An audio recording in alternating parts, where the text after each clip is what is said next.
Channel TriALM zone of study.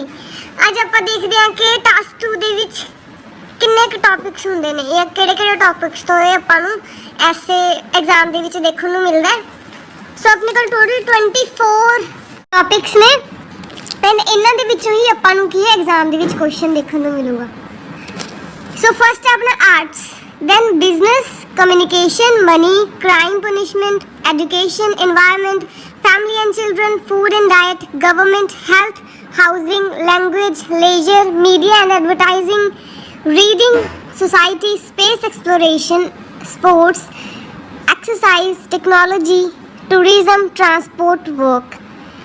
And ਸਾਰੇ ਇਸ ਦੇ ਵਿੱਚ ਹੀ ਆਉਣਗੇ। ਕਦੇ ਮੋਲਡ ਕਰਕੇ ਕਿਸ ਤਰੀਕੇ ਦੀ ਪਾਤੀ, ਕਦੇ ਕਿਸ ਤਰੀਕੇ ਦੀ ਐਡਵਾਂਟੇਜ ਪੁੱਛ ਲਈ, ਡਿਸਐਡਵਾਂਟੇजेस ਪੁੱਛ ਲੀਆਂ, ਇਫੈਕਟਸ ਪੁੱਛ ਲਏ, ਸੋਲਿਊਸ਼ਨਸ ਪੁੱਛ ਲਏ। ਇਹਨਾਂ ਟੌਪਿਕਸ ਤੋਂ ਬਾਹਰ ਕੁਝ ਨਹੀਂ ਆਊਗਾ। ਮੇਨਲੀ ਆਪਣੇ ਜੋ ਅੱਜ ਕੱਲ੍ਹ ਪ੍ਰੀਵੇਲ ਕਰਦੇ ਨੇ ਸਾਇੰਸ, ਟੈਕਨੋਲੋਜੀ, ਆਪਣੇ ਡੇਲੀ ਲਾਈਫ ਨਾਲ ਰਿਲੇਟਡ ਜਿਸ ਦੀ ਆਪਾਂ ਨੂੰ ਕਾਮਨ ਸੈਂਸ ਹੋਣੀ ਚਾਹੀਦੀ ਹੈ ਉਹੀ ਟੌਪਿਕ ਆਊਗਾ ਤੁਹਾਨੂੰ।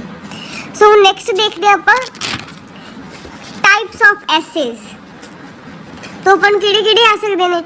Agree and disagree. तो अपन थीसिस की पूछ सकते हैं एग्री हो या डिसएग्री, या फिर to what extent do you agree या to what extent do you disagree. या फिर अपन नेक्स्ट आ गया अपना एडवांटेजेस एंड डिसएडवांटेजेस। तो सीधे भी पूछ सकते हैं भी एडवांटेज तो डिसएडवांटेज दसो दियां, या फिर पूछ सकते हैं भी इसके एडवांटेजेस ज़्यादा ने या डिसएडवांटेजेस ज़्यादा ने भी ओवरवे कर रही ने, ये पूछ सकते हैं। नेक्स्ट है अपना बोथ साइड्स नाल मेनली अपना व्यू भी पूछा जाता है and discuss your view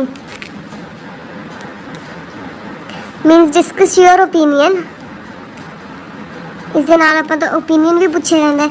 next type ਹੈ ਆਪਣੀ causes, effects and solutions। ਕਿਸੇ ਵੀ ਸਟੇਟਮੈਂਟ ਦੇ ਜਿਵੇਂ ਆਪਾਂ ਕਹਿ ਸਕਦੇ ਹਾਂ ਟੈਕਨੋਲੋਜੀ ਜ਼ਿਆਦਾ ਇਨਕਰੀਜ਼ ਹੋ ਰਹੀ ਹੈ, ਇਹਦੇ ਕਾਰਨ ਕੀ ਨੇ ਜਾਂ ਇਹਦੇ ਇਫੈਕਟਸ ਕੀ ਹੋਣਗੇ।